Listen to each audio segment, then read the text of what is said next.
Good morning to all of you. I hope I am properly audible. Are you done with the unit 1.1?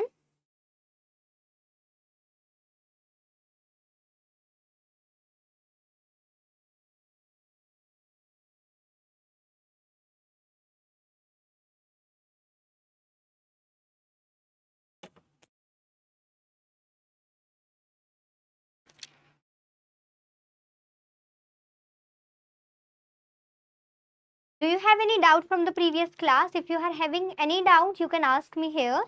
Now, what we are doing is we are going to start with the unit 1.3 as I told you in today's class after the unit 1.1, because 1.1 and 1.3 they are in a coordination with each other.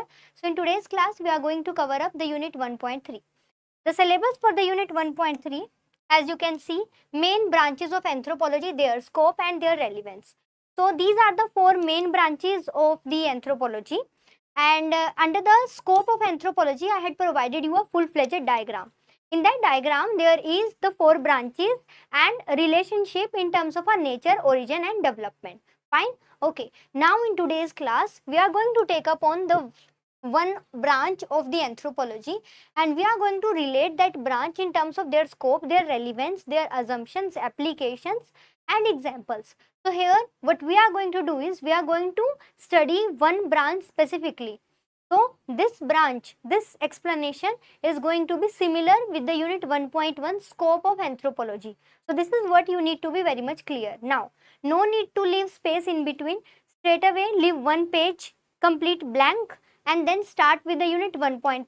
So the very first thing you need to do, write down the syllabus and keep that complete page blank, then start from the next page. Fine. So write down the syllabus unit 1.3, main branches of anthropology, their scope and relevance. Okay, so write down.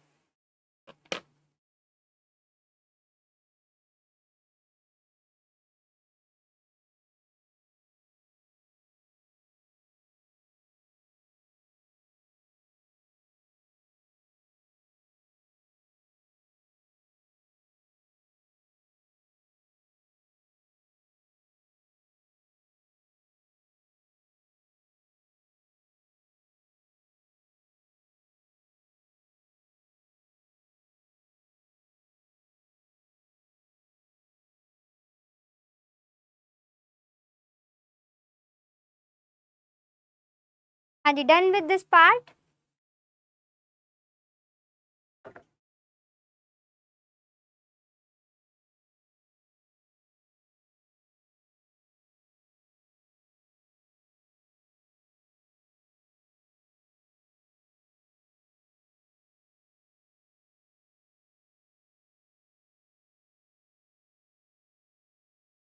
Okay, so now what we are doing is we are starting with the first part, that is the socio-culture anthropology. So write down along with me the socio-culture anthropology.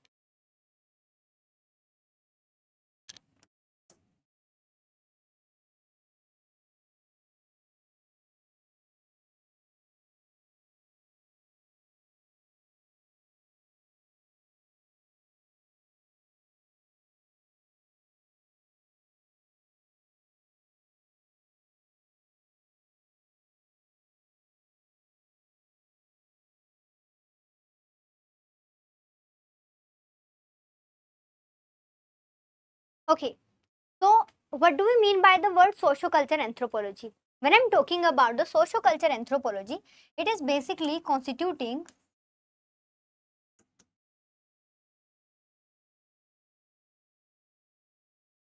so first it is going to talk about some aspect of the society. And why we are calling it society? Because they are sharing something. They are sharing their belief system, they are sharing their customs, they are sharing their behavioral pattern, they are sharing their culture. So all these things, they are based upon their sharing. When the society, they are sharing something, they are being constituted as one unit. And now this one unit is being recognized based upon their culture. So that's what we are having in terms of socio-culture. So when I'm talking about society, so in the society aspect, I'm going to study about those communities. I'm going to study about, like when I'm talking about society, I'm going to study about those communities. I'm going to study about the pattern of those person. So pattern of those person in terms of their lifestyle, in terms of their life system. So this is what we are going to study. So what kind of life system they can have?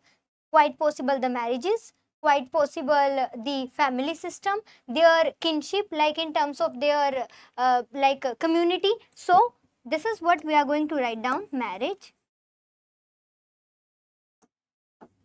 family, like they are having marriage, they are having family, or they are having the kinship pattern. Kinship pattern, like what kind of relative, kindred they are having. So in terms of the kinship, we used to determine the political organization. So we are having dedicated unit for this. Even if you are not able to understand this word, don't worry. We are having the unit 2.5 for the same. Okay. So I hope you are you are able to understand what do we mean by the word society, communities, marriage, family, kinship. Now talking about the cultural aspect. So in terms of the cultural aspect, we are talking about the various different culture. So in terms of culture, we are talking about their belief system. We are talking about their pattern of thinking.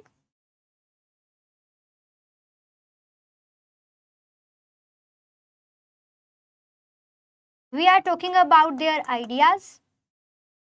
We are talking about their behavioral pattern.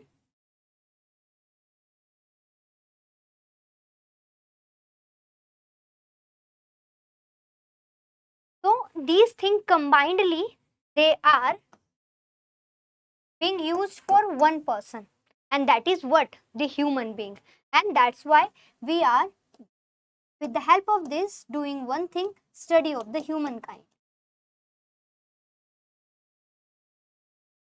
And that's what we are going to study for the socioculture anthropology. Means for the socioculture anthropology, we are going to understand. Now just take one example: communities and their belief system. Let us suppose the community is believing, later on when we are going to study further, I will be showing you so many of the case studies, and I will let you know about the different patterns. Like for example, in some of the areas, we are saying that the people, they are in few of the areas, people, they know scientifically that what is the reason behind the rainfall. So we know already. But in some of the communities, what happen is the rainfall associated with some basic mythological things. Like some people, they used to incur the frog marriage. I hope, have you heard this name? Have you heard this name, frog marriage? So what they really used to do, they used to arrange one frog, male and female. They will arrange their marriage. There would be gana bajana, dhol, sangeet. Everything is going to be like a normal wedding is taking place, and they consider that if they will do this, then rainfall will arrive. So this is what their belief system is. Now one single person can't do that. If a community living in one area, they completely believe in this system, then they would be having the basic application. So from this perspective, you can easily understand that communities, they are the one which are having a belief system. Now talking about the marriage. So marriage is again based upon a pattern of thinking. Like in India, marriage is having a permanent habitation. Marriage is a kind of a permanent agreement. So in India, we are having, like if someone is getting married, so they are having this thing in their mind. Like in India, it is also being said that सात जन्मों का बंधन. Means we are not talking about only this birth, we are talking about maybe the previous 7 birth, or maybe the upcoming birth. So that's what you can understand. So this is the pattern of thinking. So because of this pattern of thinking only, the divorce rate in India was less. Nowadays it is rising, and it is totally we can basically justify the same. There are different reasons behind it, but the thing you need to understand, many of the marriages, they used to get in case of any dispute or something, that is used to be settled down. The reason behind that is only this: because marriage means the permanent habitation. Marriage means a permanent agreement, and because of this thing is in the subconscious mind, that's why people, they used to settle down, or they sometimes compromises, sometimes adjust. I'm not justifying anything, but I'm saying this is something called as a pattern of thinking. Now, families, they are based upon the ideas, like what kind of ideas you are having to have your family, like in terms of the economic, in terms of political, in terms of social. Next is in terms of kinship, like what kind of kinship and behavioral pattern you are having, like kinship, joint family system, like kinship, you are having a big kindred.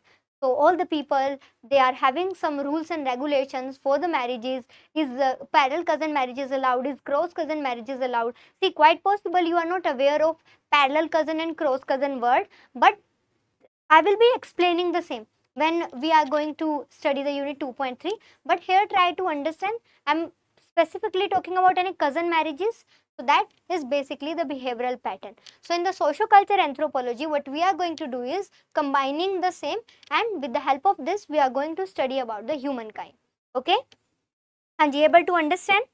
Now, when we are trying to study the humankind, so there were so many different patterns that we arised. Okay, one more thing, are you done with this? Have you written down this?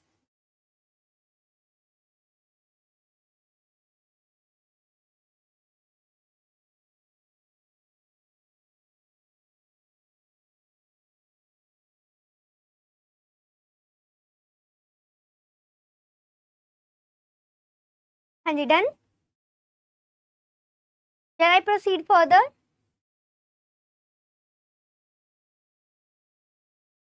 Yes, okay.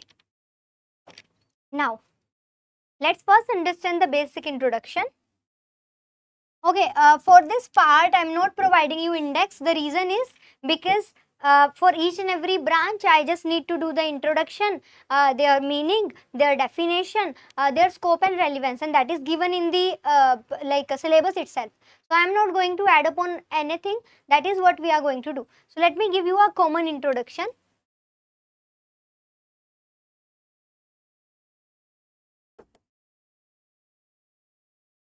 Okay, in terms of a common introduction, what you can basically understand is, there was one person, and the person name is the French boss.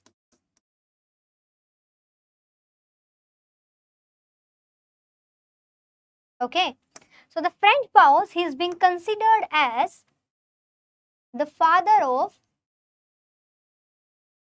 American anthropology.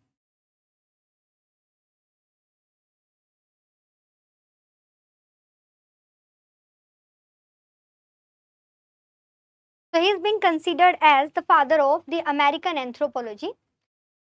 French boss, you need to remember this name. I will be using this name further in the unit 2.1, and I will also use it in various other units also. Maybe in the culture also, but specifically I will be using his name for culture relativism. Okay, so French Bauhaus is the person who advocated the culture relativism. What do we mean by the word culture relativism? It means you feel each and every culture, they were having their own stages of inception, and these cultures, they are equally respectful. So when we are having this viewpoint, it means we are talking about the culture relativism. Okay, now you tell me one thing. In the last class, we did one word, ethnocentrism. Okay, just tell me the meaning of this word. I told you the meaning in the last class itself, yesterday. So tell me. Tell me fast.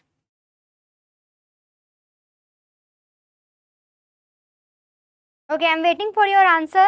What do we mean by ethnocentrism? In the previous class itself, I told you.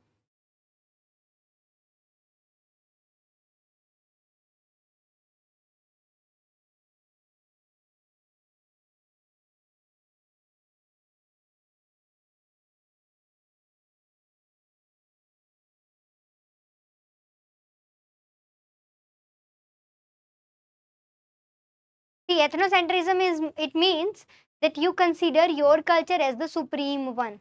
And remember, when I was like teaching you the reasons or different views for the origin of anthropology, there I mentioned about the Europeans, the colonialism, and the Europeans, they consider their culture as the supreme one. There I use this term ethnocentrism. Okay, now here, in terms of the introduction, the French Bowes, he basically provided his book name, like he's being considered as the father of American anthropology. Why? Because he was the one who specified about a different type of mechanism. That different type of mechanism is being specified as, like French Bowes, as he explained. He said that if you want to understand about the human being, you cannot understand about the human being from one perspective. So to understand human being specifically in a holistic manner, so the word he basically used is to understand the human being in a holistic manner.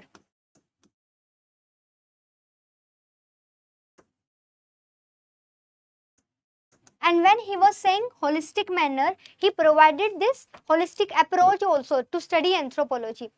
As per this holistic approach, he mentioned that the human being, they should study from various aspects. So he said that human being should be studied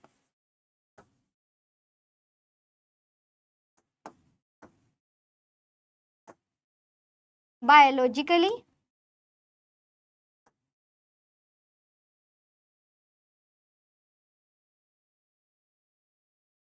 socially, from cultural perspective,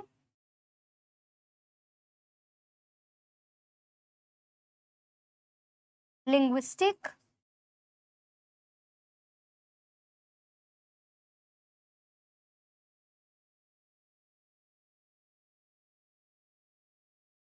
etc. This is what French Bowes basically explained. Thought of believing own culture, thoughts of superiority of over one culture over other. Very good, Grace, very good, Kanishk, and very good, Rohan. Very good. Okay, so write down first introduction. I hope you must have written this.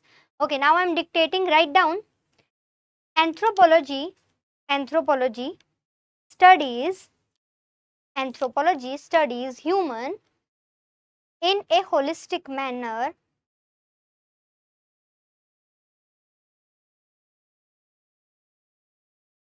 In a holistic manner, as advocated by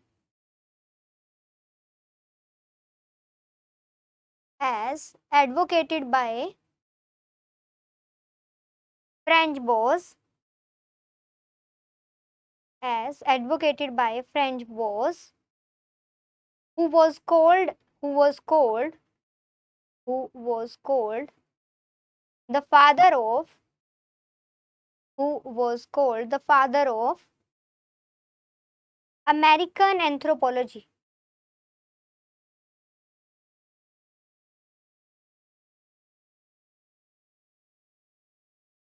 Full stop. Write down then. He argued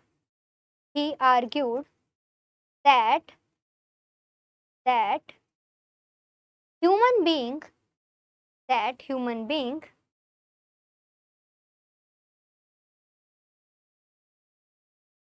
that human being can only be understood human being can only be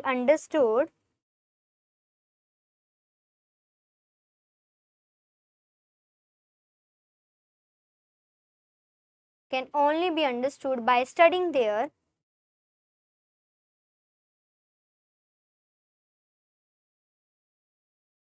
can only be understood by studying their biological full stop biological comma cultural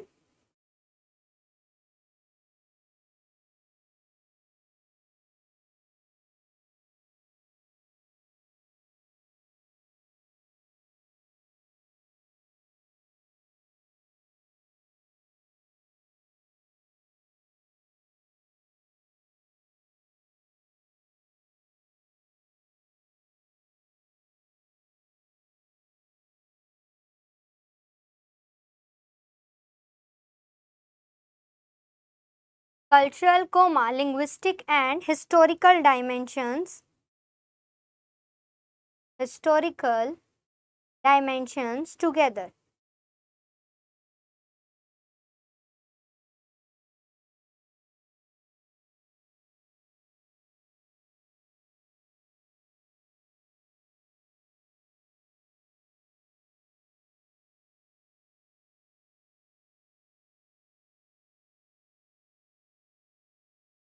Historical dimensions together.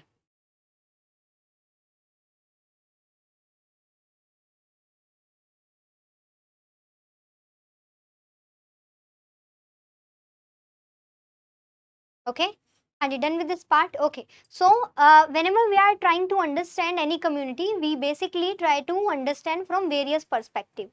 Fine. Okay, so now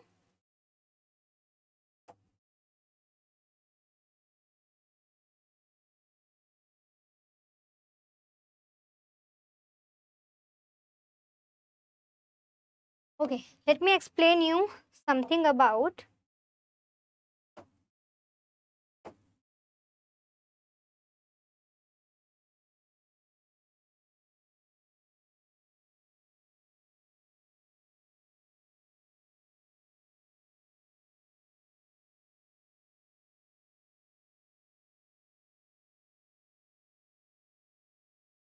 Okay, so this is what you can see. This is here what you can see is the Margaret Mead. Here you can see the Margaret Mead. So Margaret Mead, she was basically an American anthropologist. Okay, she was the student of the French Bauhaus. You know, French Bauhaus considered as the father of the American anthropology.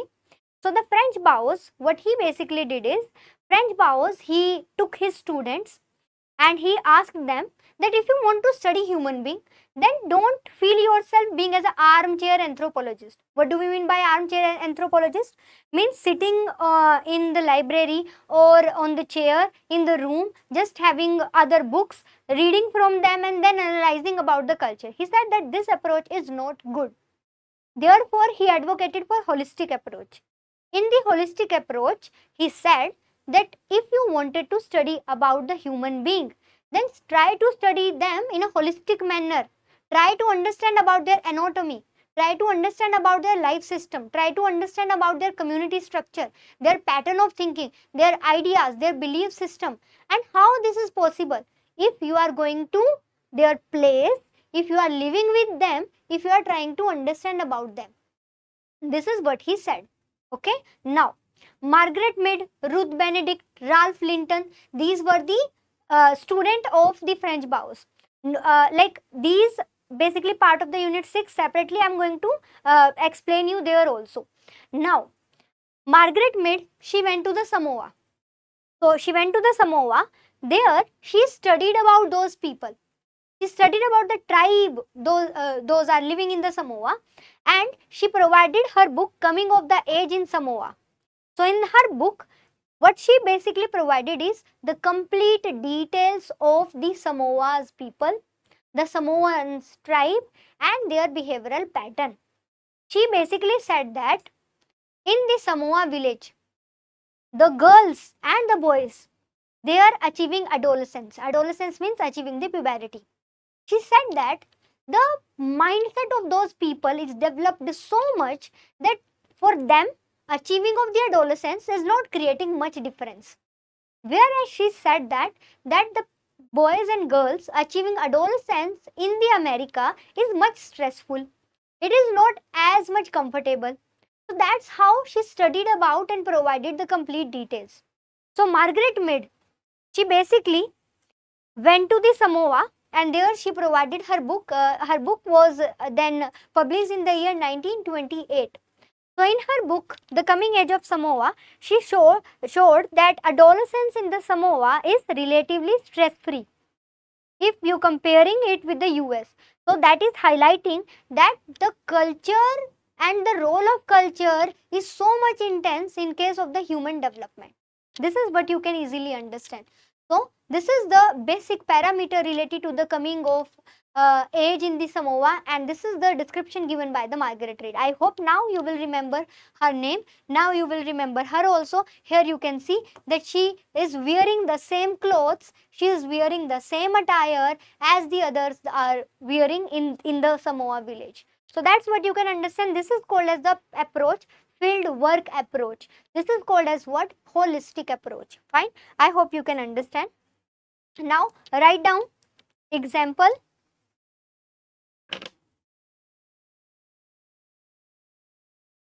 Okay, this example is in terms of a reference. Like here I am providing you, you can use it anywhere. Like when, like if you do remember, okay, fast just tell me, there are 4 types of introduction. Tell me, what kind of 4 types of introduction we did in the yesterday class? Fast.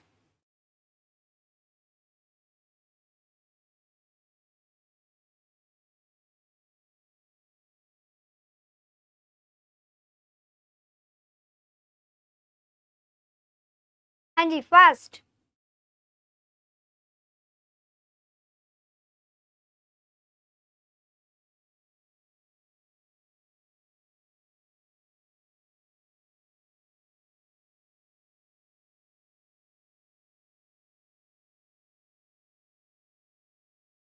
There are 4 types of introduction. If I am providing you example of the Margaret Mead, can you use the same while explaining any answer? Hanji, tell me fast the 4 types of introduction.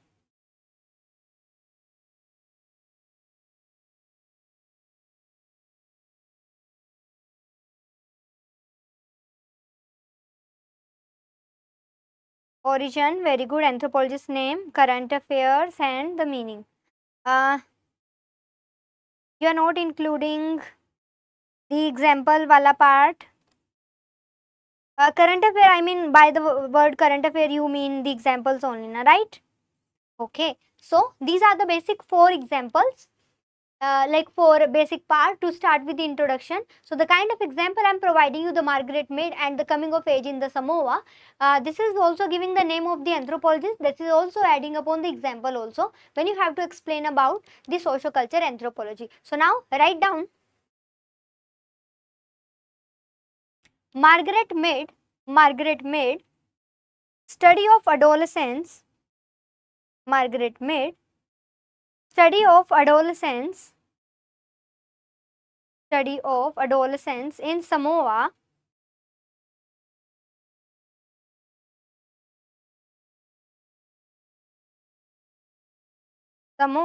studied in Samoa,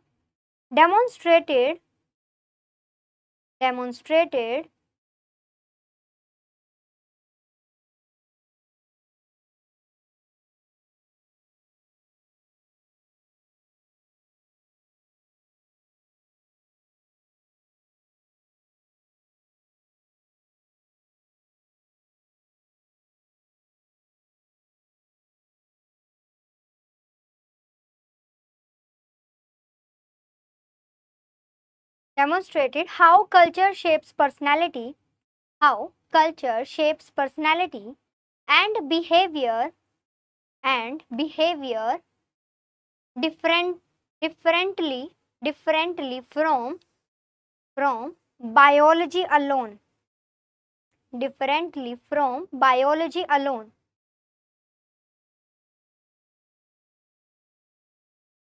Write down adolescence in Samoa,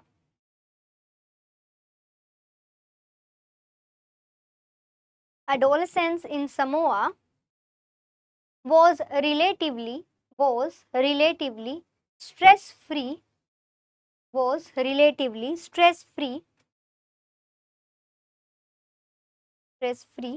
compared to US, highlighting the role of culture, in human development,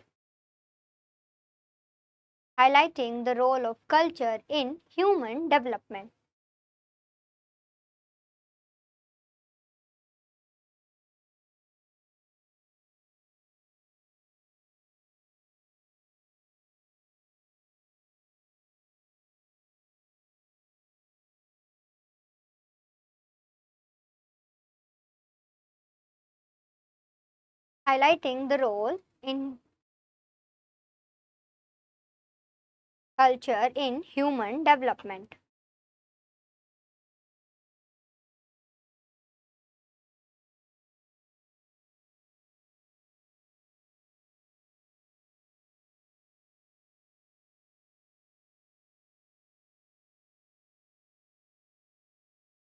Okay, now write down the heading. Write down the heading, branches of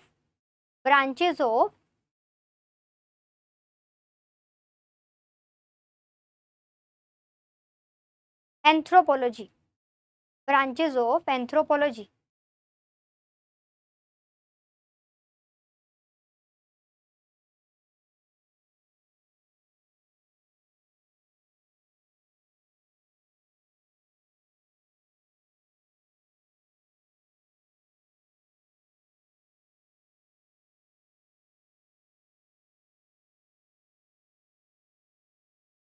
Okay, so first write down introduction. So this is going to be the introduction for the social culture anthropology. So write down introduction.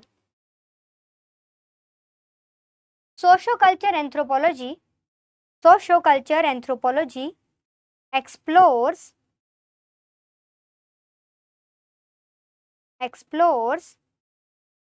how culture differ or resemble each other across time and space.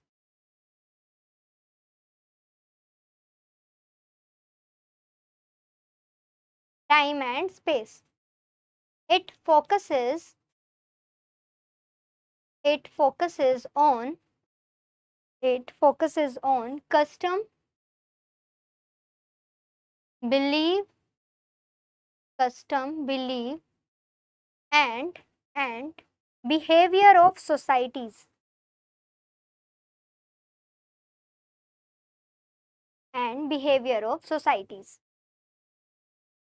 Fine. So this is the basic meaning of the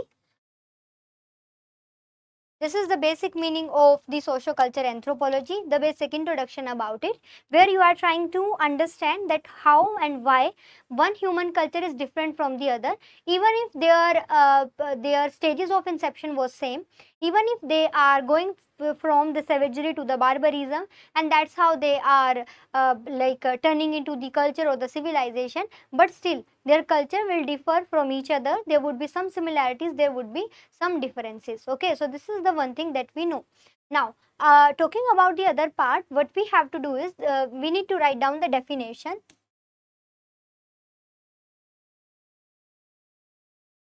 Okay, in terms of the definition, write down as per Raymond Firth. So this is the simple definition that we are going to take upon. Raymond Firth.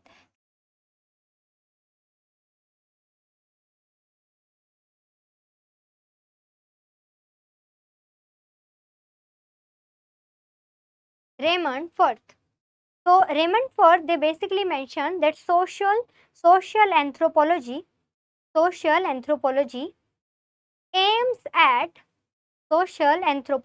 aims at a comparative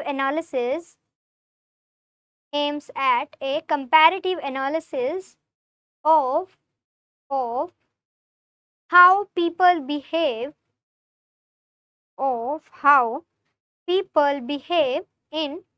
in social institutions.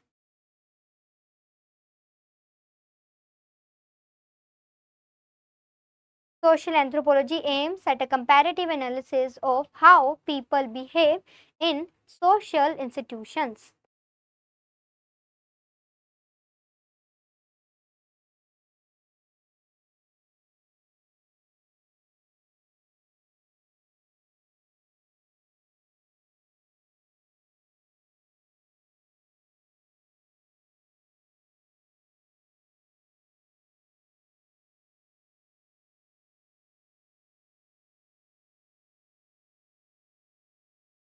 Okay. Now, how it is basically being specified. Now,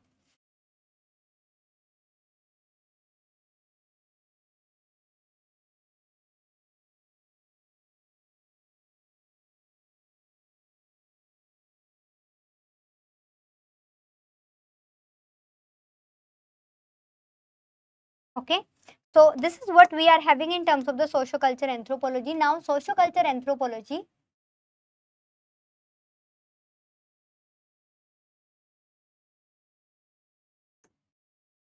consists of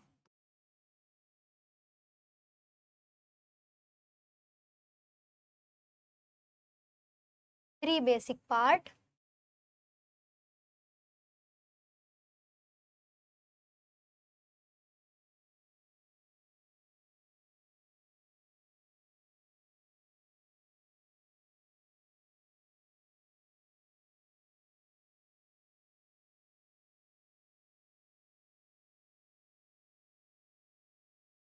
Okay. So, in terms of the socioculture anthropology, the first part that we have to explain is about the ethnology. Ethno is a word which is taken from the word ethnic or ethnicity, and it means, literally means, is all about the culture. So, the first thing we are going to understand is ethnology, to study the culture. So, that is also called as cultural anthropology. So, first part we are going to understand here is ethnology.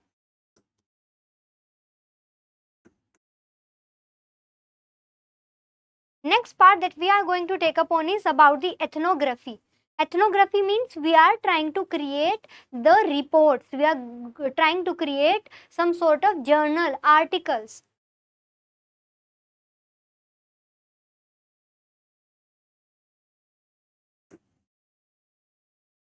That is basically ethnography.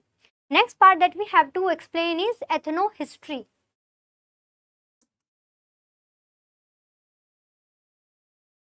Why?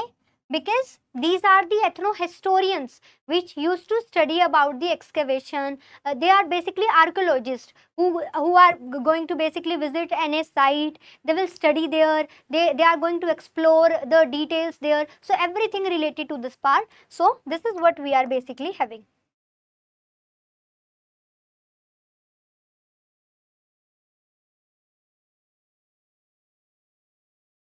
Now, in terms of the ethnology, which we are basically having is, here we are going to study how and why culture vary and why they stay the same. Means here we are going to compare ethnology, going to compare the culture of the past society and culture of the present society.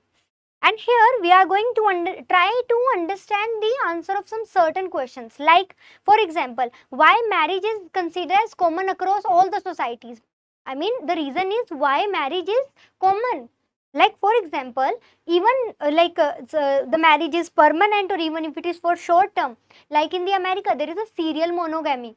Like one person will get married with one, within 1 or 2 days they are going to take divorce, they will separate and they will marry again. Like I know this won't sound good, but I really wanted to, like, nowadays there is something that is going on the reels or on the YouTube. I'm not going to promote you to watch that, but recently I encountered one thing that there was one video surfacing over the internet about the Amir Khan. So Amir Khan, his age maybe 60. I am not like 100% sure, 58 or 60 something.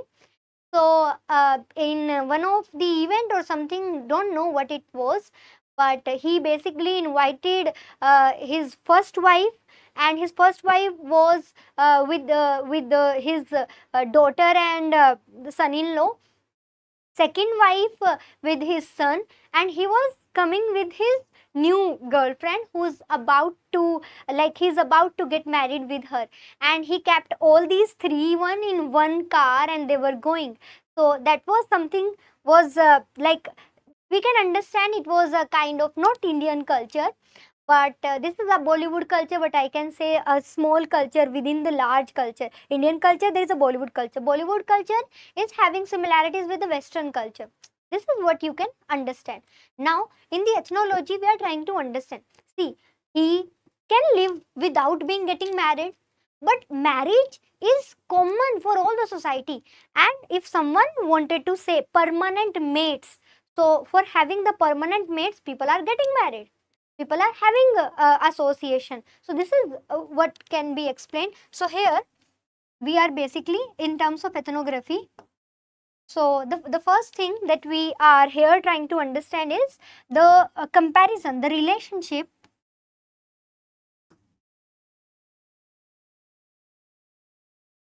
or comparison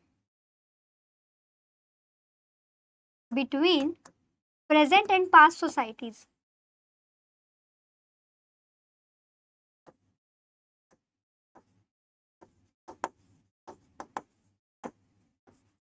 Fine. So this is what we are having in terms of relationship and comparison. Now, relationship is one thing. Other thing that we used to have is why it is considered marriage is common across all the societies. Why marriage is common? So next part is why, like with the in terms of this relationship, trying to answer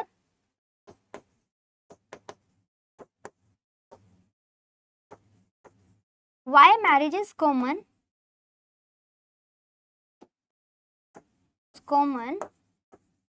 across all societies.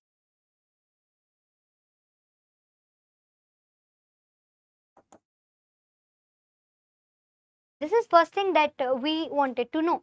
Next, we will be trying to understand the question of the different like different parts, like why some families they stay close to their relatives while others they used to live independently.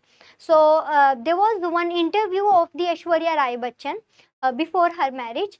So she was getting so much of recognition because of her presence also, because of her intelligence also, and because of her ability to speak. So then what happened is there was one foreign interviewer or someone who just really wanted to uh, lose her confidence. So they asked her one question that is it so common in India to live with your parents even if you are independent and even if you are so old? So she basically said that she replied in the way that it is so common in India to live with your parents even if you are old, as it is so common in the America to get appointment from your parents to meet.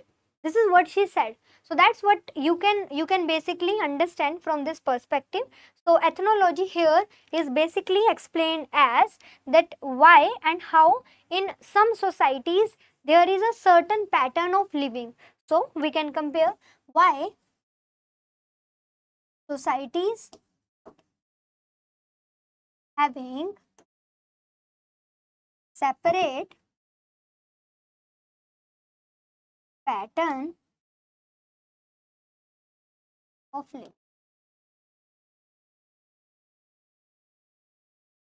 Okay, so this is what you can basically understand. Now next part is in terms of the ethnography. Next part is to record the things, like for example I went to the area and I studied there, like is those communities are having marriage, is those community they are having a separate way of living. This is what I am going to study about ethnology. I will like visit their area, I will study there. Once I will study there, I am going to come back and I am going to record the same. How I would record? I am going for a field work, I would be taking some camera, videography. If videography not possible, I will be having one diary, I will be having one pen, and then I will be mentioning here. So for ethnography, I will mention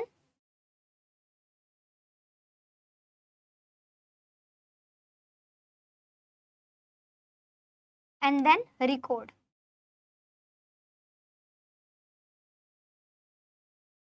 Means first I will study about the societies and then I will record them. How I am going to record them? We are going to record the field work in terms of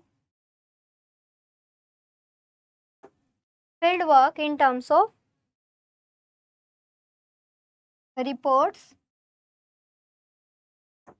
in terms of articles, in terms of catalogs.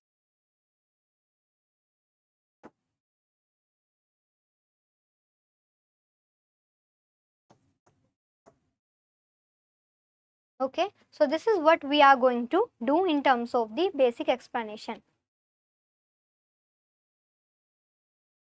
Fine. So this is what we understand related to the ethnography.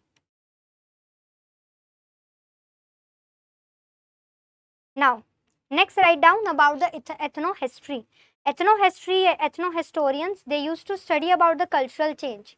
Means how the culture they are changing over the time. Here, what they are going to do is they are going to piece together the information from different societies and then providing their verdict how society is changing. So, what ethnohistorians are doing, taking information piece by piece and providing conclusion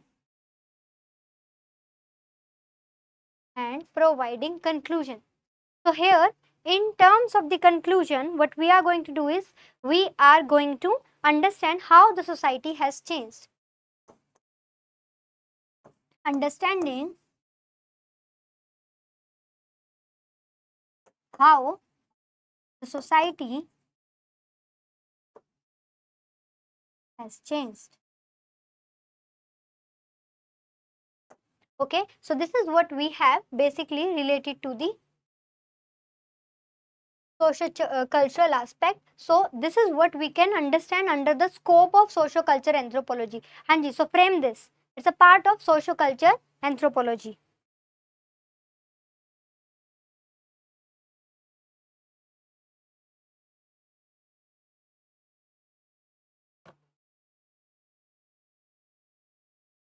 So this is the main area of study we have to study under the socio-culture anthropology.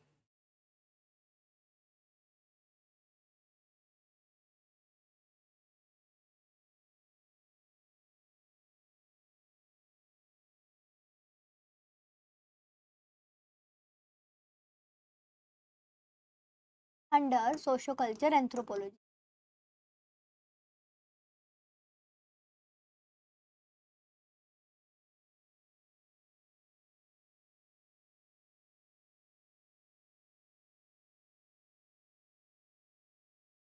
Okay, so Grace is asking, ma'am, the term ethno actually refers to a community, society or culture of a community or society. Okay, ethno means here culture of a community, of a society.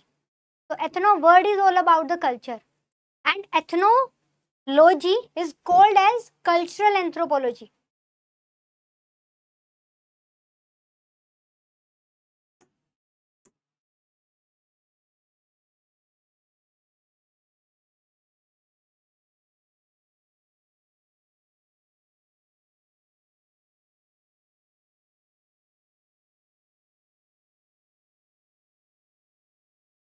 So this is called as what? Cultural anthropology. Hanji, understood Grace?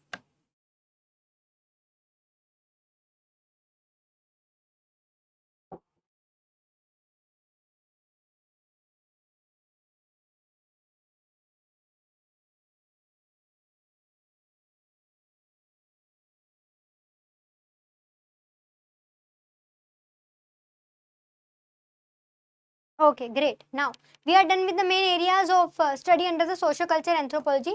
Next part that we have to do is socioculture anthropology, including the subfield. Means how many fields are included under the socioculture anthropology. So, let's write down those.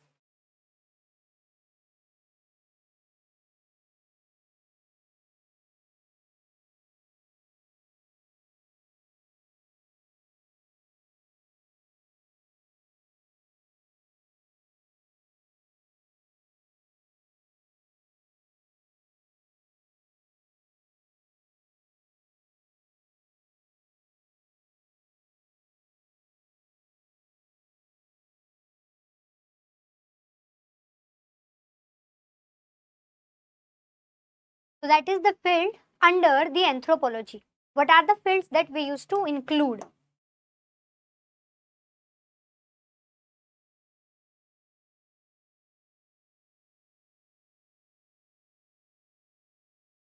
So the first field under the socio-culture anthropology, to understand about the society, we used to include the political anthropology. So create the heading sub-field under the socio-culture anthropology, and then write down like you can also write down like first write down subfield, then write down branches of socio-culture anthropology. Here I am not talking about anthropology. Anthropology having 4 branches. I am talking about branches under socio-culture anthropology. So branches under socio-culture anthropology, there mention about first political anthropology.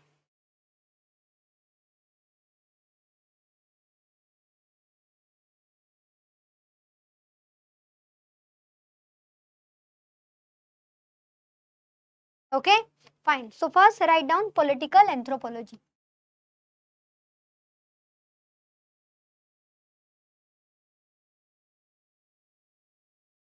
See, in the socio-culture anthropology, I am going to study about their culture.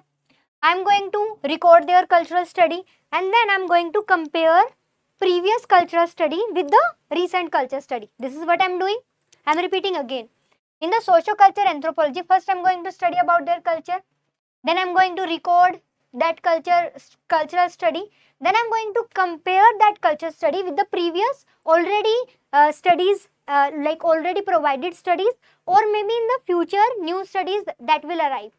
So this is what socioculture consists of. Okay, now socioculture in terms of field having one political anthropology. So in the political anthropology, as a branch of socioculture anthropology, I will study about the political system of different culture, and based upon their political system and their studies, I will provide some feedback.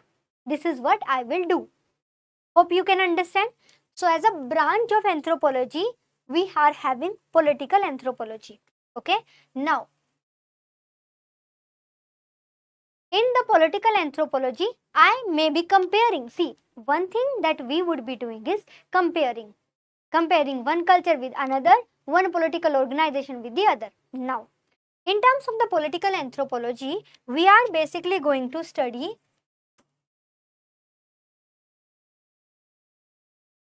state societies and stateless societies.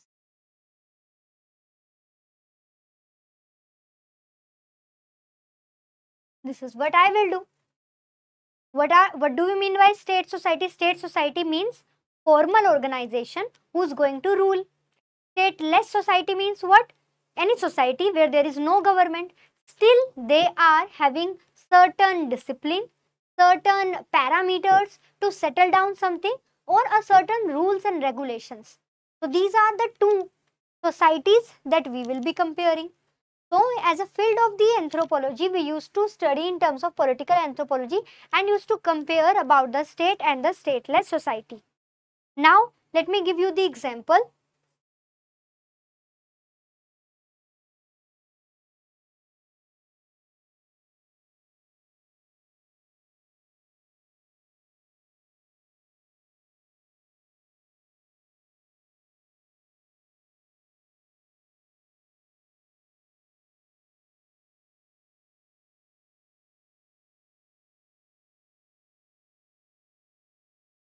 Okay.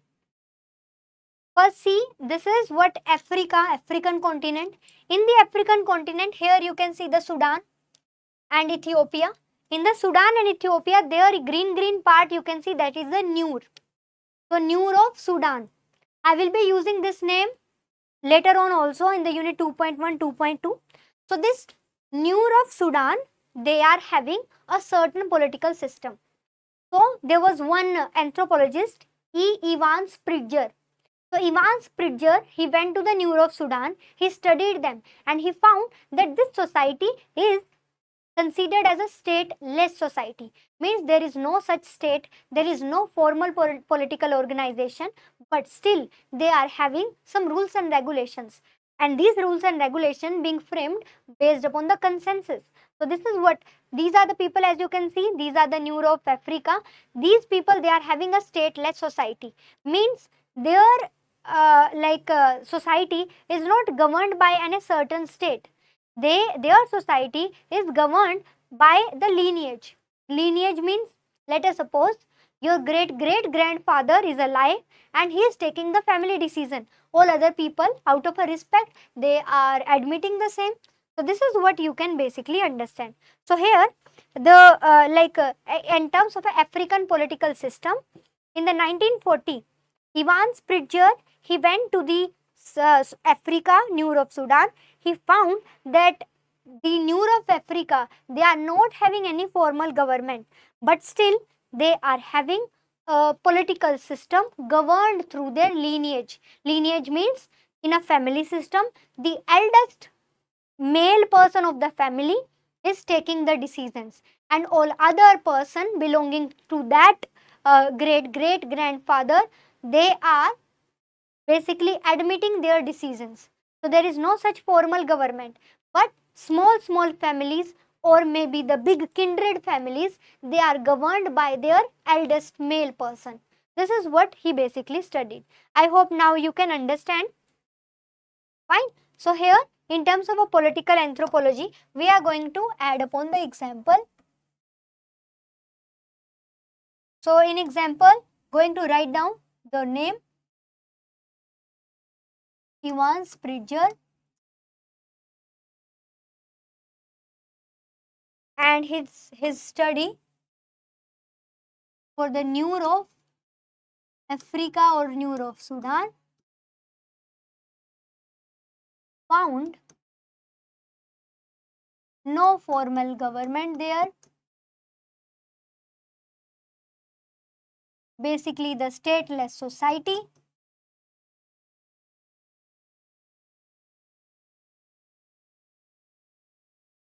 Governed through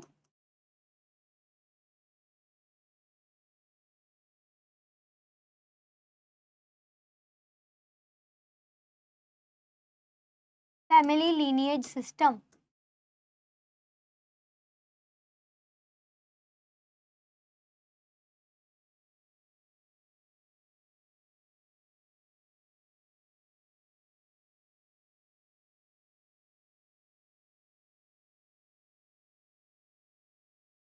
Anji, able to understand? Okay, moving forward to the next branch.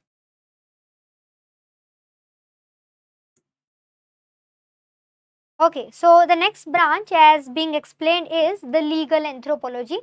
Why? Because as a part of the socio-culture anthropology, we are also going to understand about the crime, the custom, the law, the rules, regulation, the formal court, how they are settling down their settlement. So everything is being considered as a part of it. So that is the legal anthropology.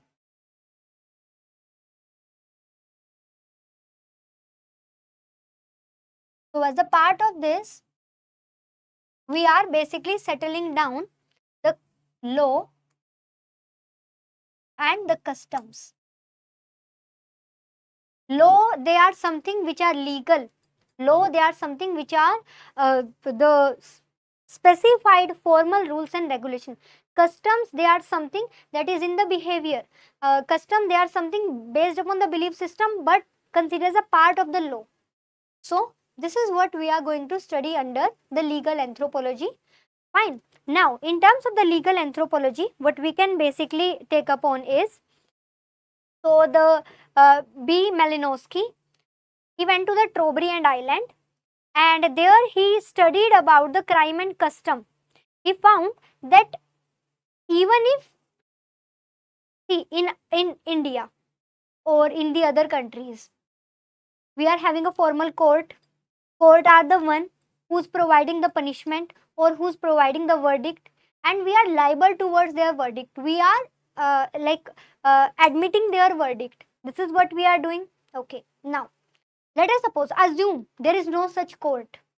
If there is no such court, then no one is going to obey the rules and regulations settled down by the government or by the police. Like for example, police is saying that there should be a permitted limit, speed limit on the road, and if you are not if you are driving your car more than this permissible limit, we are going to put a challan upon you. Now that challan is there in the court. So now what is the difference? The difference that we are specifying is that the people in the different areas obeying the rules and regulations only because of the fear of formal court. But B. Malinowski found that even if there is no formal court, he went to the Trobriand island, he found that there is no formal court, there is no formal law, but those people are governed due to the customs. Due to the customs that they basically like combinedly admitted to. This is what he specified. So we can consider that's their culture. Even if there is no formal code, still they are obeying the law, the rules, regulations, they are having a proper system. Okay, so now let's write down the example.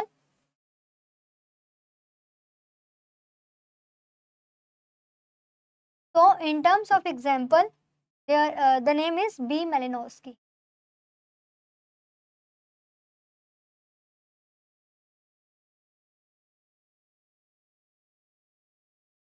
Okay, so B. Malinowski, he went to the Trobriand island.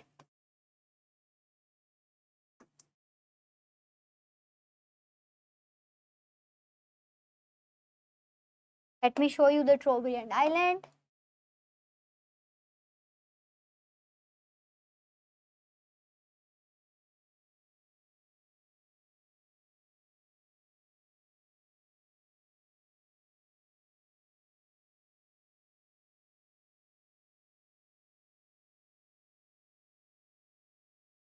See, this is what you can understand. The person who's sitting here is the B. Malinowski. He went to the Trobriand island. Remember the Margaret Mead, she was wearing the same clothes as the Samoan women they were wearing. And here you can see in this picture, he was not wearing the same clothes, but he was doing the same thing. These people, they are drinking or they are making a traditional drink, and he is also doing the same. So that's what again he can see. He's sitting with them, he's talking to them. So in this picture also you can find out. So he went to the Trobriand island. Where this Trobriand island is this?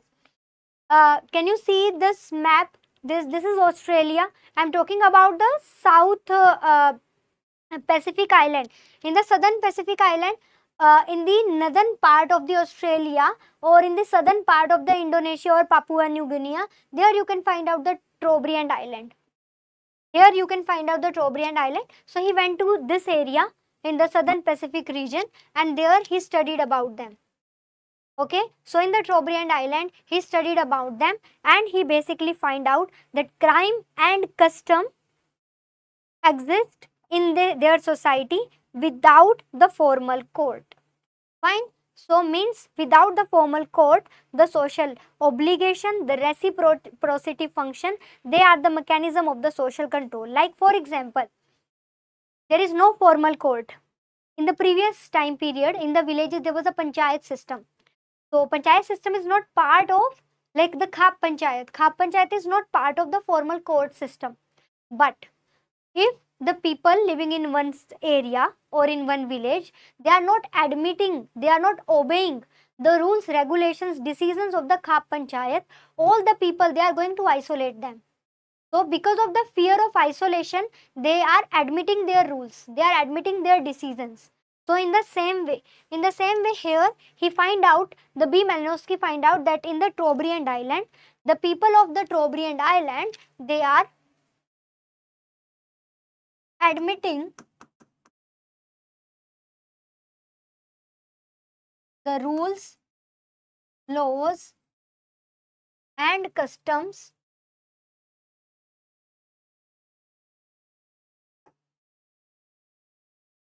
Trobriand island, they are admitting the rules, laws, and customs even if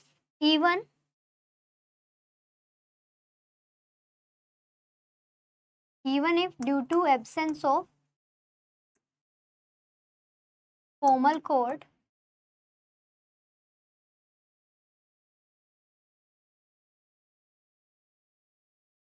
fear of isolation, and reciprocity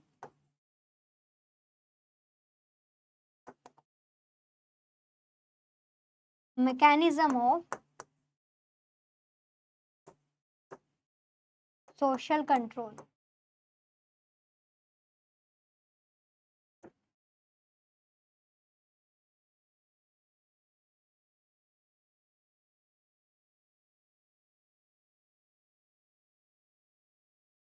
Okay, next part, after the political anthropology, there is the economic anthropology. So, next part is economic anthropology.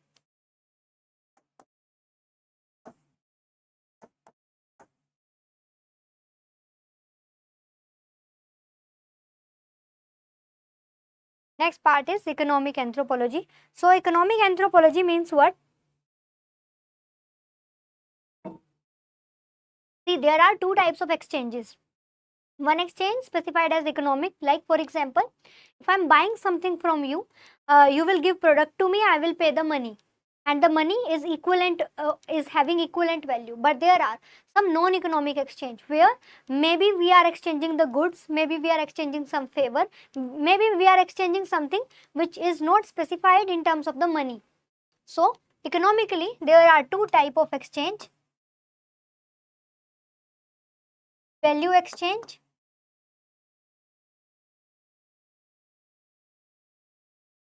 one where we are basically exchanging the same value, and some are non-economic exchange.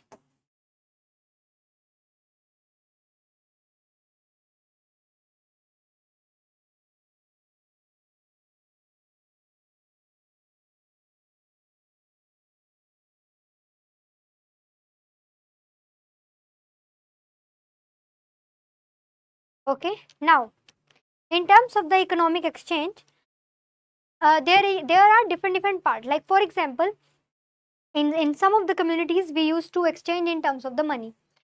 But in some of the community there is no such money, but there is exchange system exists. Like the Marshall Moss, he basically studied about the potlatch, and he was basically studying about the potlatch, like in terms of the potlatch ceremony. He was basically studying about how the like Native Americans, they involved into the gift giving so that they can establish a social prestige. Like for example, I you are giving me gift, I am also returning the same. Even if I cannot afford, but still I will give. The reason, because I want to maintain the social prestige. So that is not the value exchange. That is the non-economic exchange, but it exists. Why? Because we wanted to be part of the culture. So the potlatch ceremony and the ceremony where the people, they are into the gift system. So this is what we can basically study. So here we need to write down the name of the anthropologist, Marcel Mauss.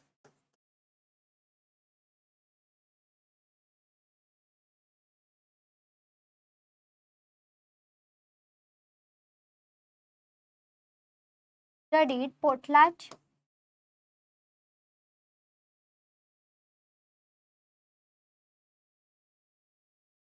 gift system among societies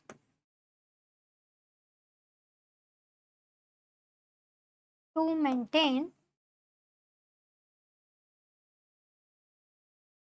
social prestige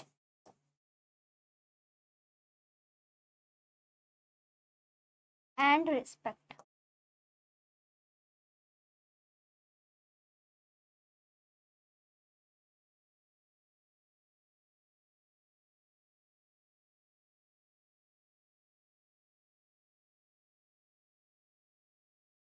Okay.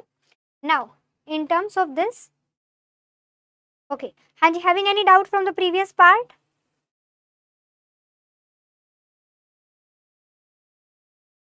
No? Okay. Next part that we used to specify is about the ecological anthropology. Next part, write down ecological anthropology.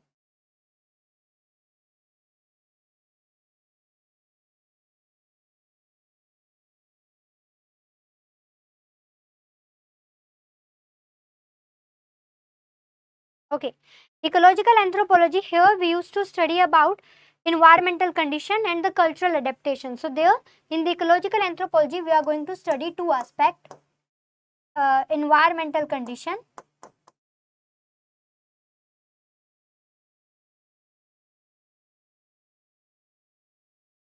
and cultural adaptation.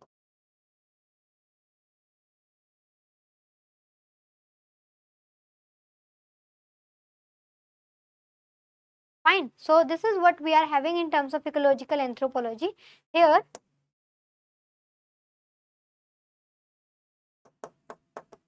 we are going to add upon. Okay. So here in terms of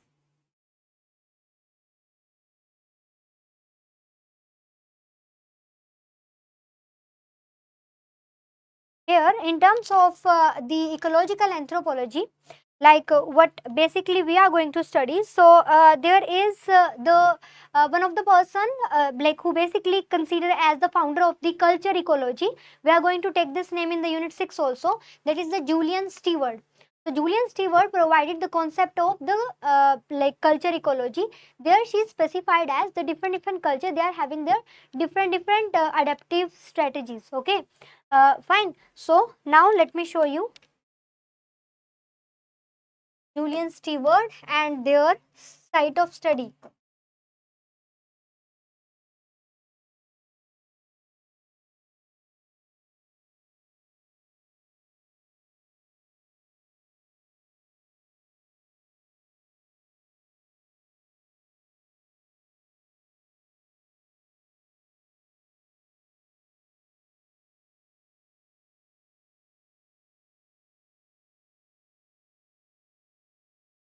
See, these are the Eskimos of the Inuit.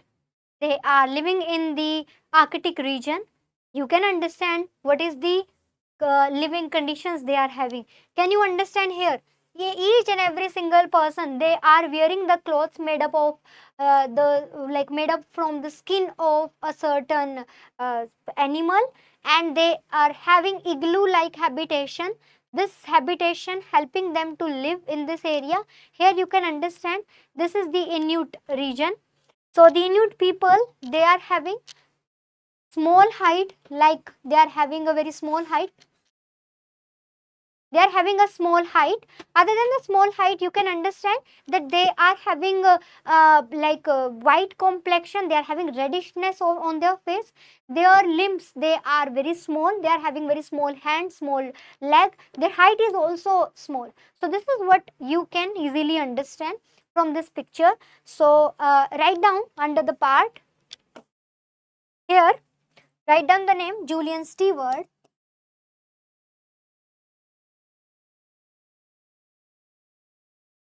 So Julian Stewart studied Inuit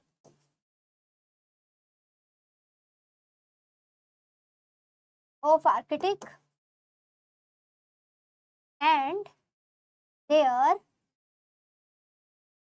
environmental adaptation. See, their environmental adaptation became their culture.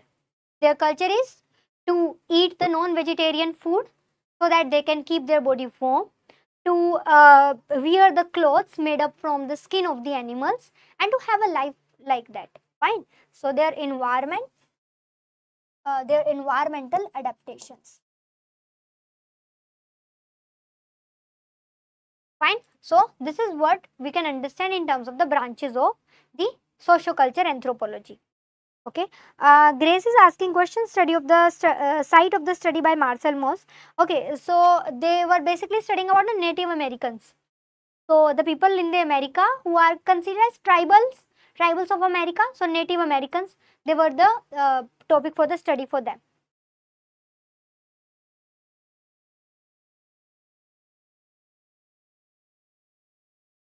And you done with this part?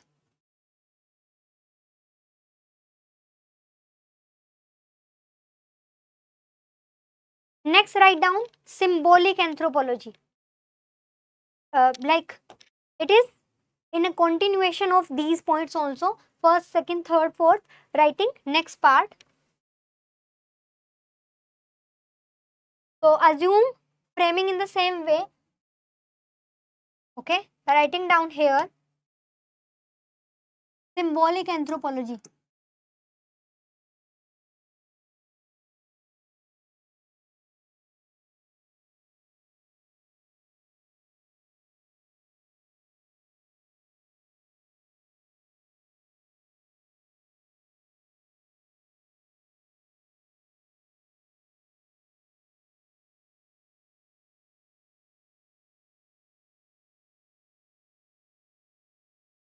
Okay, so symbolic anthropology, where we are going to use some symbols, and related to the symbol, we are going to attach some meaning.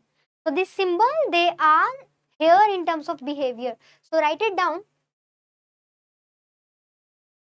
Symbols and patterns. So symbols, they must be here in terms of a certain pattern. So people, they may be using those symbols to define a pattern. Like for example, if I wanted to show myself very strong, powerful, so what kind of symbol I can use? Quite possible, if I wanted to show myself like I'm very wealthy, I'm very powerful, so my symbolic version for the same would be, I may be having some bodyguard, and when I'm working, I may ask people, like I will hire people to do work for me. I will be having some person with me, those who are going to provide protection. So all other person in my surrounding, they will consider that I am powerful, I am rich one, I need some protection. So this is what we can basically understand. So here, that's how symbol, they used to help us to understand the basic pattern.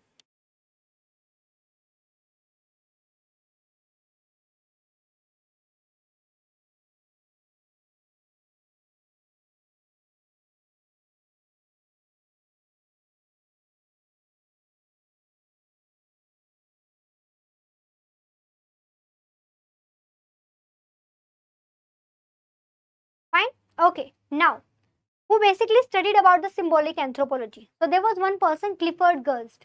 So Clifford Gerst basically studied about the different types of the culture, and in those culture he defined about the different symbol. Now in some areas you must have heard about now, in the villages, that these people, they are having the wrestling, or in the wrestling, the one who will win, they are the one who's the strongest one in the village. So usually in the villages, these type of fight, they are symbolic, just to show their power. In the same way, he basically went to the Bali, and there he understand about the Balinese culture, and then he find out that this Balinese culture is about the cock fight. So two person, they will nurture their cock, and then they are going to get them for a fight. Cock fight is a kind of fight that this will not end until and unless one of the cock is dying. So if one of the cock is dying, only then this fight would be ended up. So that's what here we are having. So that symbolic anthropology is to show the power, and this power will show a certain pattern in the community. So here, in terms of basic example, we can write down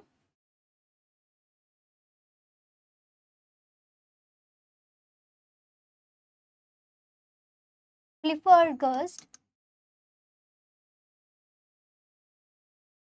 Okay, let me show you the Balinese fight.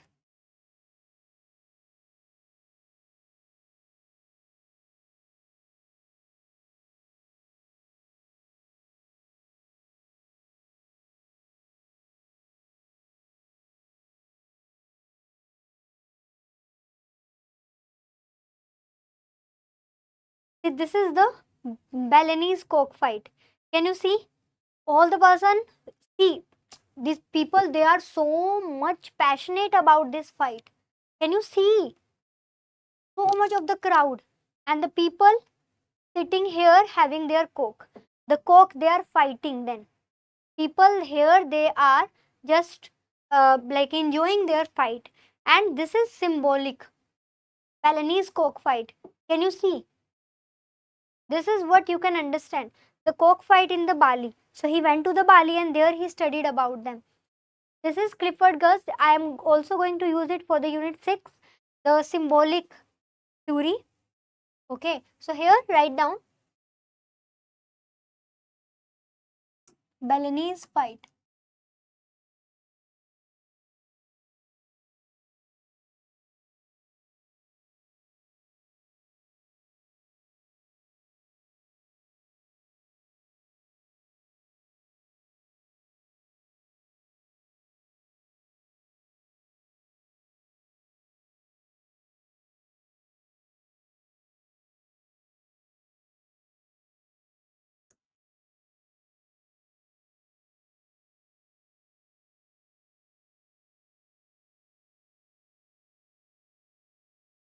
Okay, next write down psychological anthropology.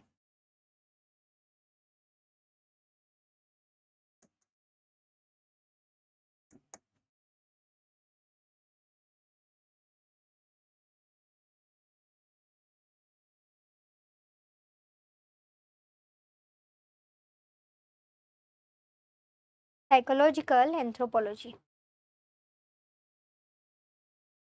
So psychological anthropology is only talking about the psychology, where we are talking about the cultural traits and the cultural values.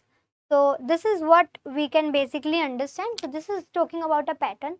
So here psychologically going to talk about the cultural values, and we are basically going to talk about the cultural traits.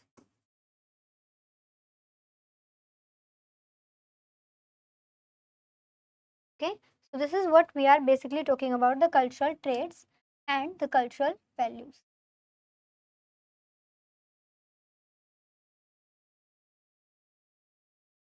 Now, for this study, we are basically taking upon the Ruth Benedict and her pattern of culture. So, Ruth Benedict, she basically studied about the Zuni culture. So, let me show you.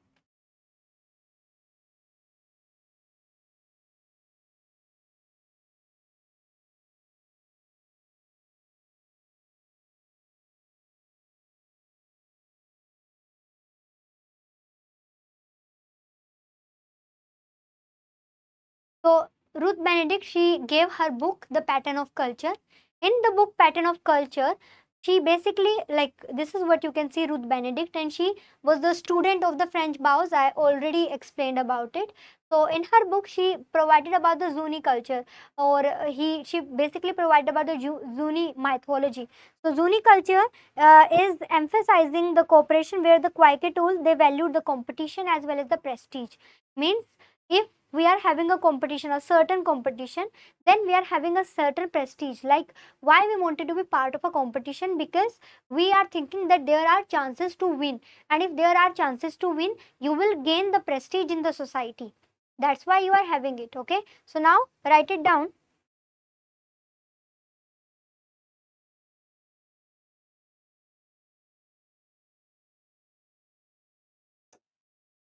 Zuni culture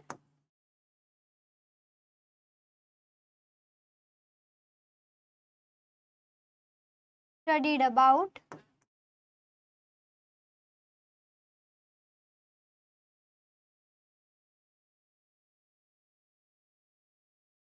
the cultural values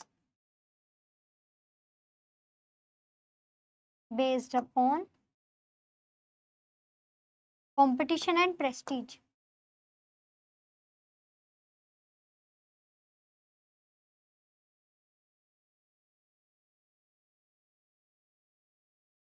This is what we are having. Next, we are having, like, we are done with the symbolic anthropology also. Next part is the cognitive anthropology. Cognitive anthropology is related to the symbolic anthropology itself, but it is having the logical thinking.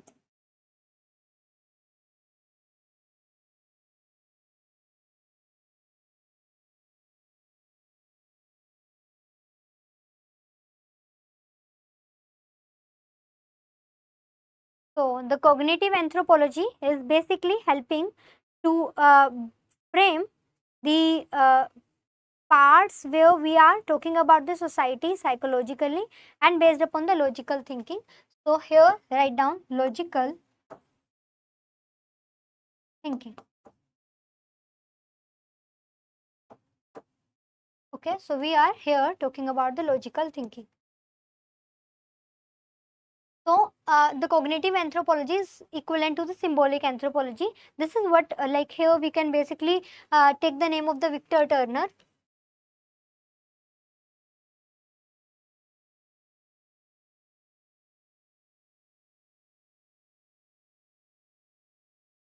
Okay, so just write down the name of the Victor Turner, and that's how we are basically done with the branches of the anthropology.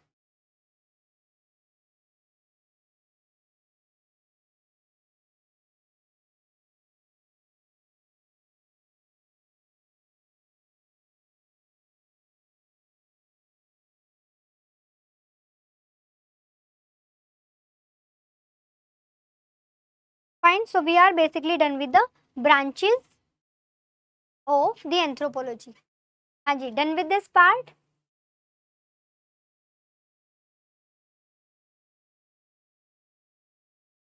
Able to understand everything? If having any doubt, let me know. Then we are going to proceed.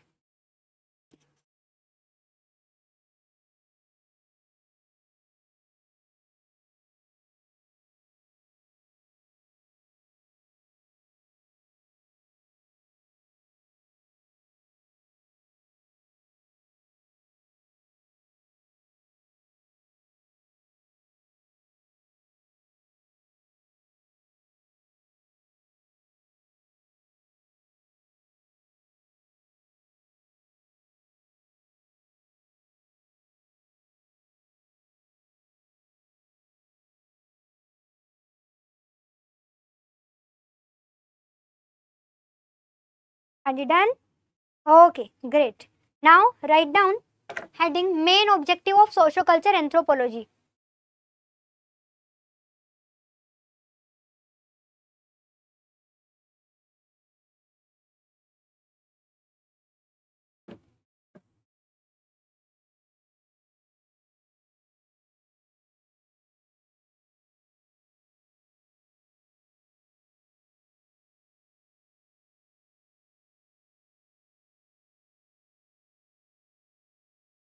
Write down main objectives of socioculture anthropology.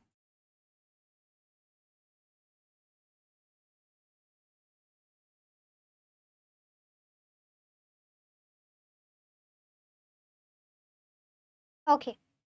Now, I basically explain you socioculture anthropology. Now, I am providing you time. Objective means what socioculture anthropology must be thinking to provide us. Means the study of their social as well as their culture aspect, what it is basically doing for us, what is their objective to study. Okay, so this is the question what I'm asking. Just think about it. I'm giving you 1 minute time and just write down any 2 point explaining about the socioculture anthropology.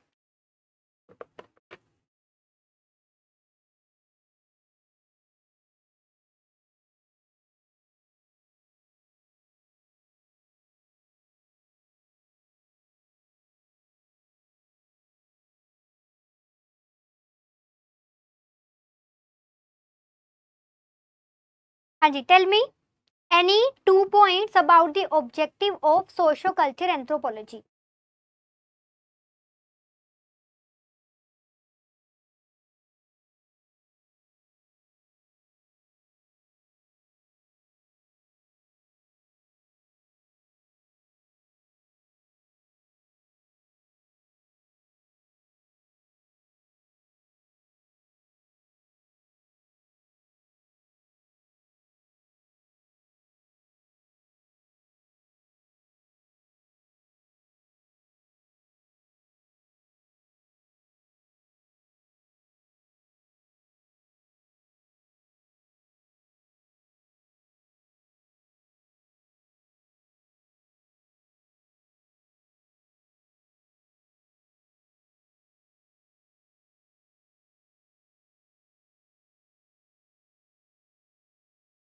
Hanji, tell me any two objectives.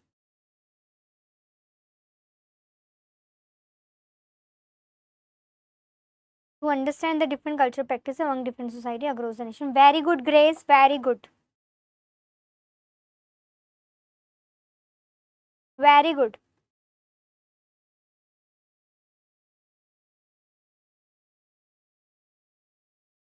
And other than this?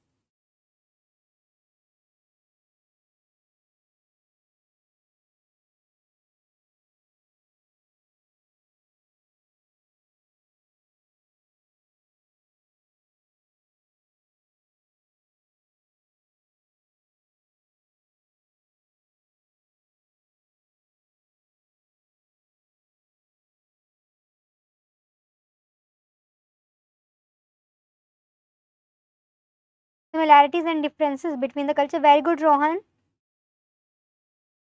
And other than this?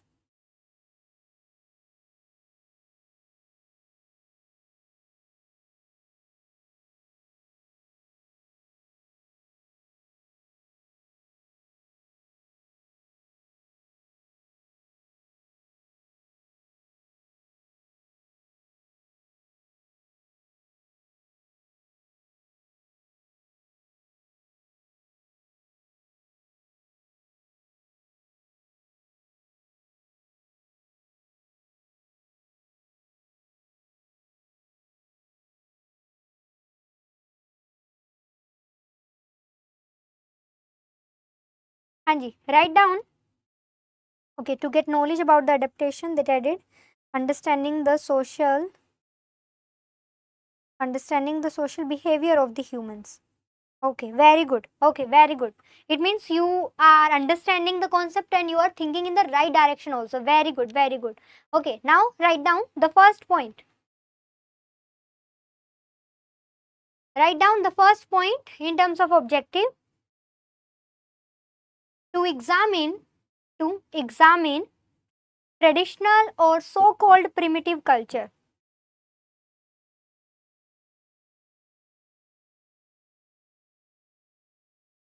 To examine traditional or so-called primitive culture.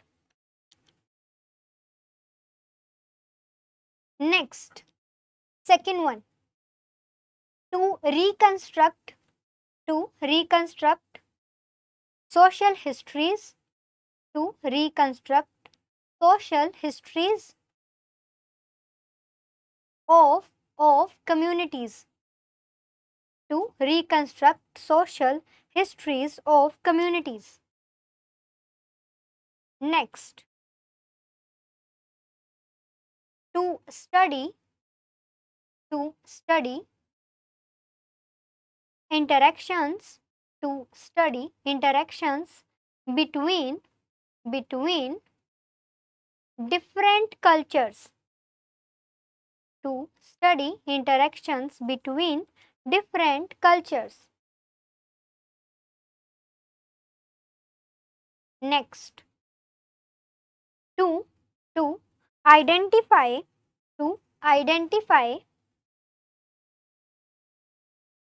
universal to identify universal social pattern or law. Universal social pattern or law.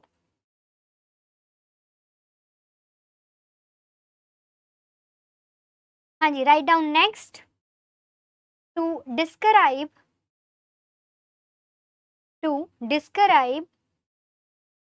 the full variety, to describe the full variety of human behavior, to describe the full variety of human behavior and explain cultural similarities and differences. Cultural similarities and differences. Haji, done with all the 5 points? Yes? Now heading toward the next topic, that is the relevance of the socio-culture anthropology.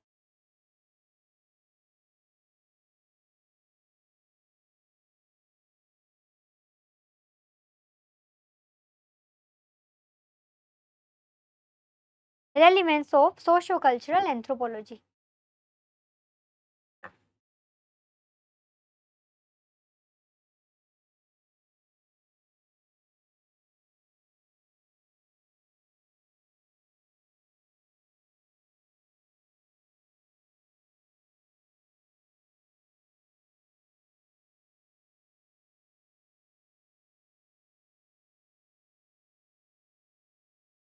Haji, write down first one.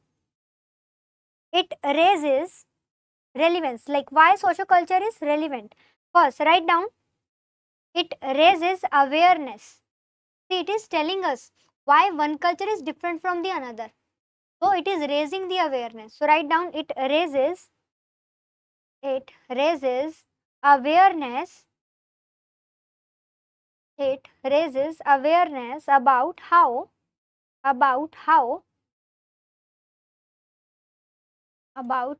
human cultures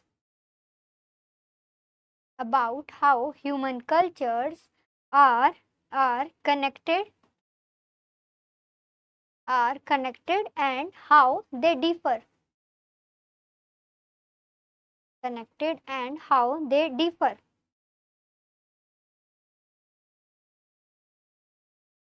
Next, write down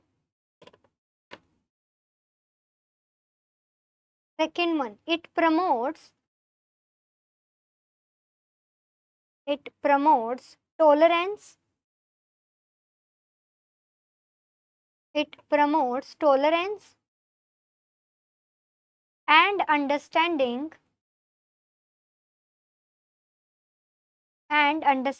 between different culture and religion. It promotes tolerance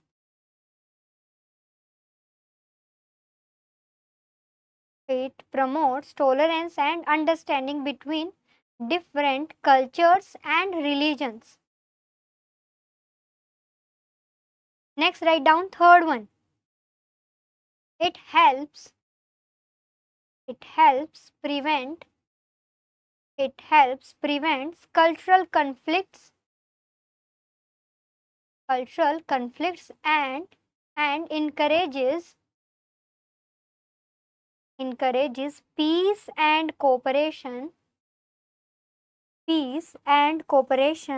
among societies.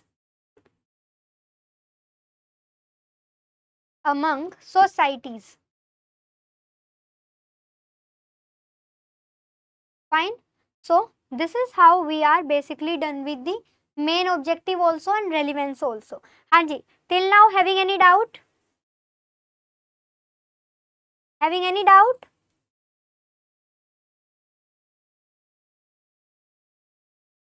If yes, then let me know.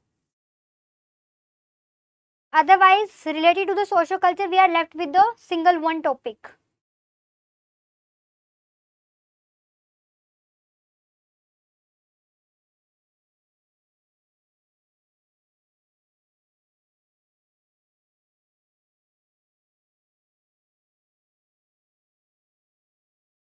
Okay, so Grace is asking the question.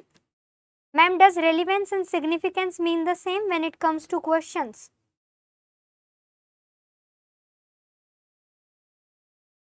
See, relevance and significance, this could be used simultaneously. If the question is tell us the significance, you can tell the relevance, because significance and relevance, they are more or less similar. Okay, so you can write down.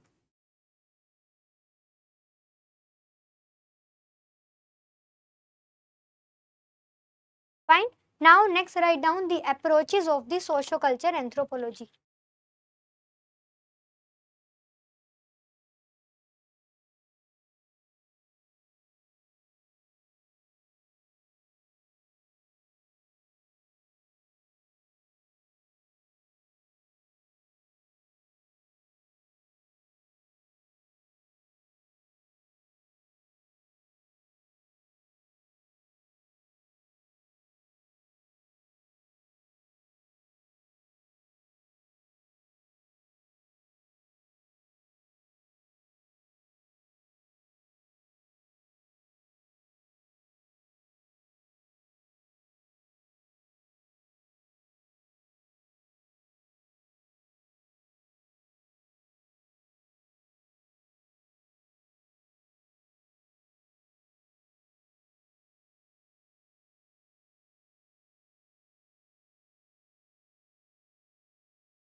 Okay, so the first is the field work approach.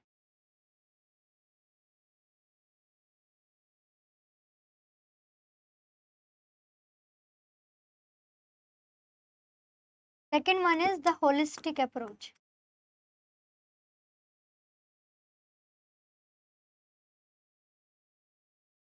The third one is emic and ethic approach.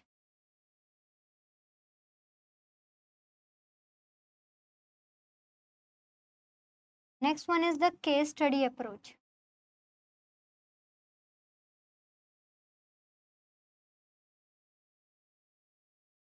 Next is the comparative approach.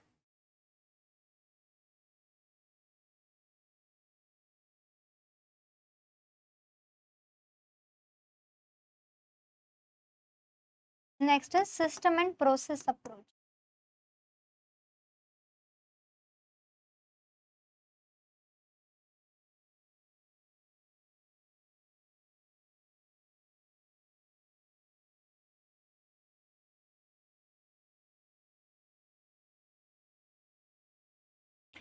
Fine. Okay.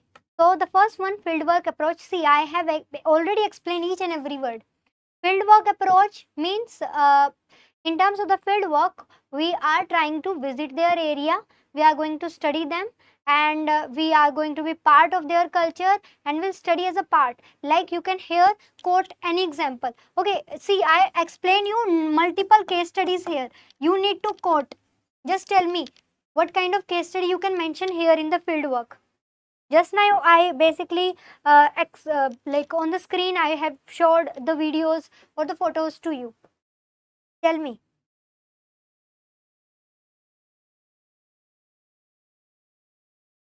Anji, tell me fast. Field work, any example for the field work?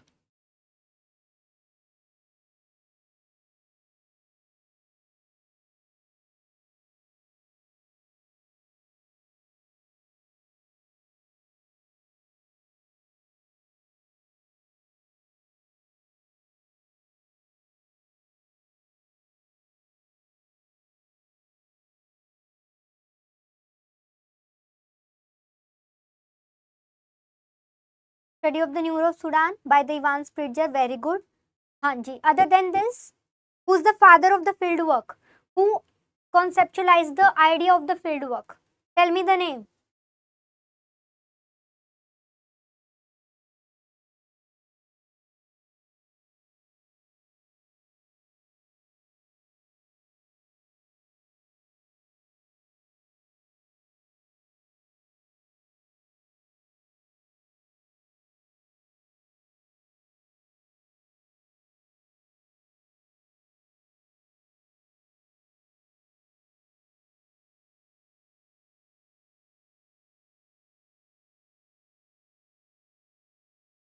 French Bowes. Very good, Grace. French Bowes, the father of American anthropology, is also called as the father of fieldwork. He was having so many students. So here you can also give the example of Margaret Mead, the study of the Samoa. You can also give here example of B. Malinowski, the Trowbridge and Island. You can also give here example of the Ruth Benedict and her pattern of culture for the Zuni culture. So multiple example you can mention. So this is basically the fieldwork, and this is the approach for the fieldwork. So here uh, under the field work heading, write down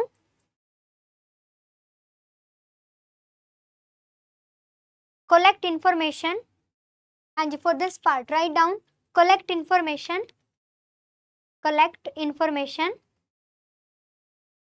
by living among people, by living among people.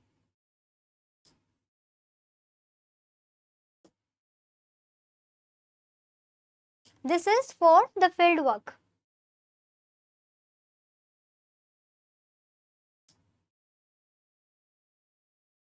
Fine. Okay, next write down holistic approach. So here as a holistic approach, we looks at the culture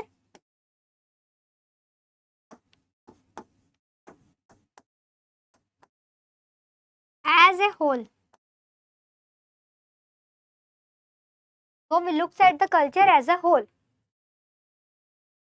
Now next, emic and etic approach. Remember when I said emic insider view, when I said etic outsider view.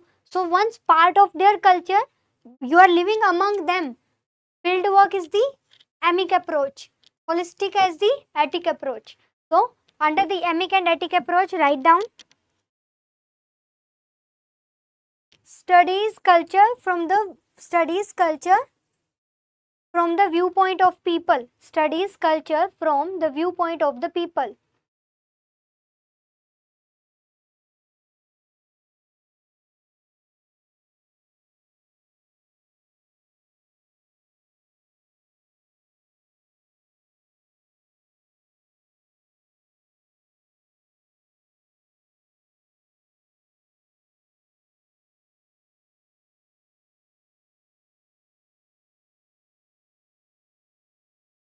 Write down studies culture from the viewpoint of people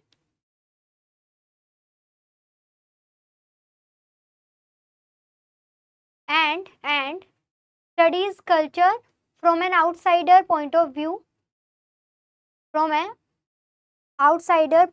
using external theories. So this is what we have to write down under emic and etic approach. Next part is the case study approach. Case study means what? Here you are going towards the one of the area and going to study them holistically. So when you are studying them holistically, trying to understand each and every aspect, so this is basically specified as what? Case study approach. Fine. Okay. Okay, so this is specified as what? The case study approach. Okay, for the case study approach, write down in-depth study of a particular person, in-depth study of a particular person,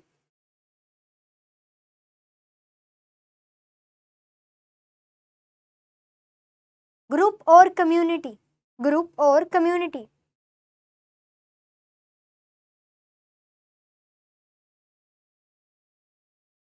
Fine. Next, write down systems and process approach.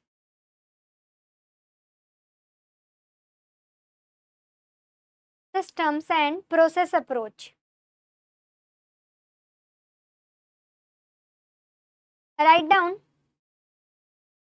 break down the complex cultural system,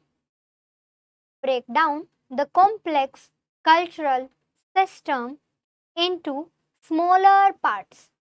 So here we are breaking down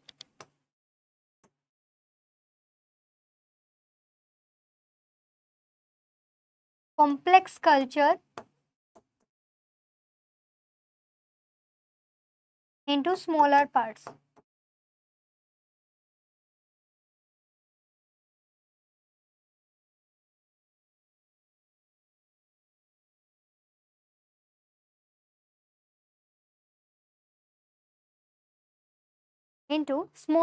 So this is what we are having in terms of a system and process approach.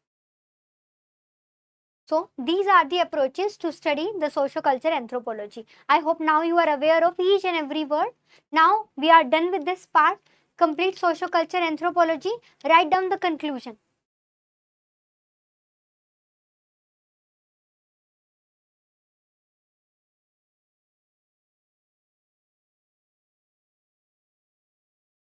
Write down the conclusion.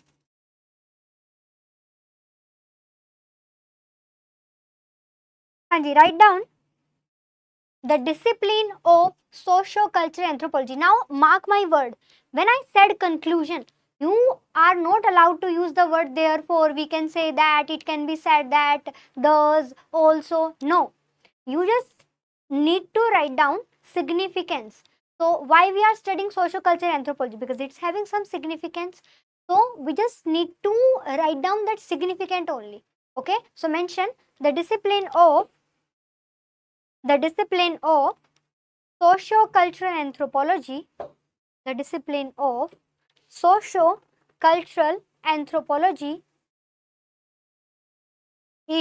is essential for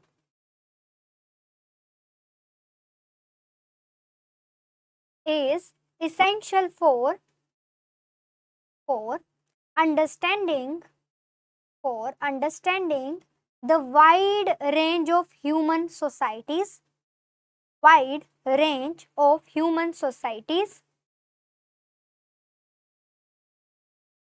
their customs,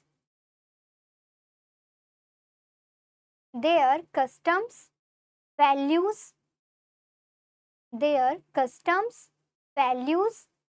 and institutions.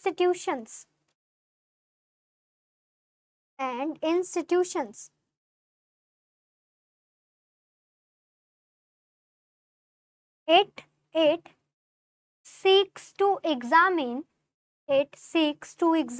cultures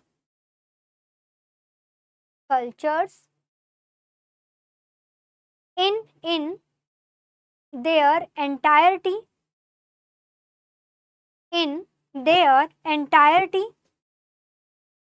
covering every aspect of human social life,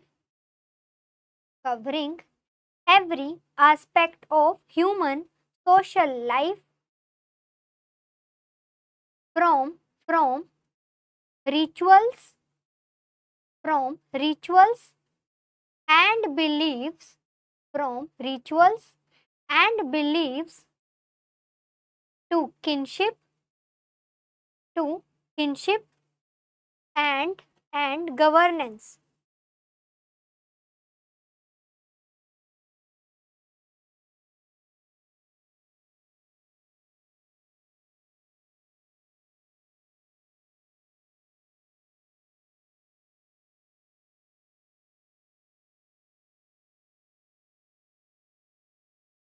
Okay, so this is what all we are having related to the socio-culture anthropology. Fine. So that's how we are done with this part. Socio-culture anthropology.